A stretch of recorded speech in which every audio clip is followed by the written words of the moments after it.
প্রত্যেক মানুষ তার নিজের ব্যক্তিগত কর্মের জন্য কিয়ামতের দিন কাঠগড়ায় দাঁড়াবে। তাকে অন্য কারো সম্পর্কে জিজ্ঞাসা করা হবে না, অন্য কারো সম্পর্কে তার কাছে জানতে চাওয়া হবে না। কেবলমাত্র ব্যক্তি কি করেছে তার কর্মবলী সম্পর্কে আল্লাহ তাআলা তাকে প্রশ্ন করবে। আমরা অনেকে আছি একজনের দোষ আর একজনের উপর চাপাতে চাই। যেমন আমাদের বংশীয় কোনো লোক একটা অন্যায় করলো, বা আমাদের নিজ পিতা একটা অন্যায় করলো, সেই দোষারোপ সেই সন্তানের উপর দেওয়া হয়। এটা তার উপর একটা জুলুম।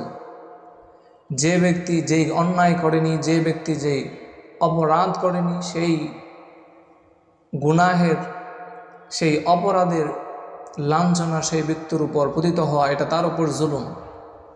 যে ব্যক্তি অপরাধ করবে, যে ব্যক্তি অন্যায় করবে, এটা সে ব্যক্তির কর্মফল, এটা তার উপরই প্রযোজ্য হবে, এটা অন্য কোনো ব্যক্তির উপর আসবে না। সুতরাং দুনিয়াতে যে অন্যায় করবে, যে অপরাধ করবে, সে সেটার প্রায়শ্চিত্ত ভোগ করবে। এটা দুনিয়াতে তাকে লাঞ্ছনা গঞ্ছনা যেটাই দেওয়া হোক, সেটা তার উপর পতিত হবে। তাদের সন্তানদের উপর, তাদের বংশীয় লোকদের উপর এটার ইফেক্ট আসলে এটা তাদের উপর জুলুম হবে। কারণ আল্লাহ তাআলাও এই ব্যাপারে বান্দার উপর ইনসাফ করেছেন। যে অন্যায় করবে, যে অপরাধ করবে, যে পাপ করবে, সেটা কেবলমাত্র তার উপরই প্রযোজ্য হবে। সেই শাস্তি কেবলমাত্র তার উপর প্রযোজ্য হবে, অন্য কাউকে এর শাস্তি দেওয়া হবে না। যেমনভাবে একটা বাবা যদি তার সন্তানের জন্য অসৎ উপায়ে, হারাম উপায়ে, ঘুষ, সুদ, ঘুষ, মানুষের হক নষ্ট করা ইত্যাদি ইত্যাদি কর্মের মাধ্যমে উপার্জন করে সংসার চালায়, সেহেতু কিয়ামতের দিন এই বাবা কখনো বলতে পারবে না যে হে আল্লাহ, আমি তো আমার সন্তানদের জন্য এই পাপাচারে লিপ্ত ছিলাম, মানুষের হক নষ্ট করেছি, মানুষকে ধোঁকা দিয়েছি, ঘুষ খেয়েছি, সুদ খেয়েছি, এটা তো আমার সন্তানদের ভালোর জন্য, আমি তাদের জন্য সম্পদ রেখে যাওয়ার জন্য না এগুলো করেছি।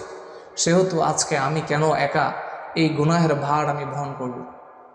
কিছু ভার আমার সন্তানদের উপরও দেওয়া হোক। সেই দিন তার এই পাপের প্রায়শ্চিত্ত তাদের সন্তানদের উপর দেওয়া হবে না।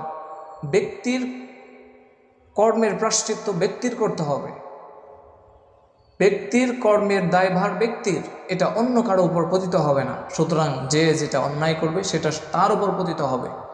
এখন বংশের একজন লোক অন্যায় করবে, একজন লোক চুরি করবে, ডাকাতি করবে, সেটার সূত্র ধরে সম্পূর্ণ বংশকে গালিগালাজ করা, সম্পূর্ণ বংশকে ছোট করে দেওয়া, সম্পূর্ণ বংশকে অপবাদ দেওয়া, এটা তাদের উপর প্রচণ্ড রকম জুলুম, অন্যায়, অবিচার, যেটা আল্লাহ তাআলা নিজেই নিজের উপর হারাম করে দিয়েছেন। আল্লাহ তাআলা কোনো বান্দার উপর জুলুম করেন না, জুলুমকে তিনি বরদাস্ত করেন না। এজন্য যে ব্যক্তি যে অন্যায় করবে সেটা তার উপর পতিত হবে, সেটা তারই কৃতকর্মের ফল। এখানে অন্য কেউ দোষারোপে দোষী হবে না। সেজন্য আমরা যেন একের অপরাধের ফলাফল অন্যের উপর পতিত না করি, সে ব্যাপারে আমরা যেন খুব বেশিভাবে পর্যবেক্ষণ করি। যার অপরাধ, যার অন্যায়, কেবলমাত্র সেই দোষী হবে।